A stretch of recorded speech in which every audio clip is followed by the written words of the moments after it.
আলাইকুম। আমি রাইসা ইসলাম। আমার বড় আপু কাকুলি আক্তার। আমার আপুর মাথা ব্যথার সমস্যা ছিল বিগত 2.5 থেকে 3 মাস যাবত। মাথা ব্যথার কারণে মানে কিছু করতে পারতো না। তারপর প্রায় 10-15 দিন যাবত বমি করতো, প্রচুর বমি হইতো।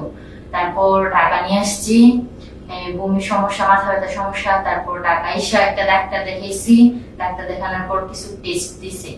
তারপর তারপর বলছে যে মাথায় একটু সমস্যা আছে। তারপর একটা বড় ভাইয়ের সাহায্যে এভারকেয়ার হসপিটালে আসছি, জিল্লুর রহমান স্যারকে দেখাইছি।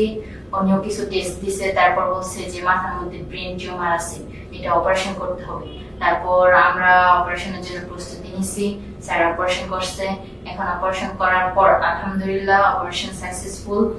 আমার বড় আপু এখন আলহামদুলিল্লাহ সম্পূর্ণ সুস্থ, এখন কোনো সমস্যা নাই। সবাই দোয়া করবেন।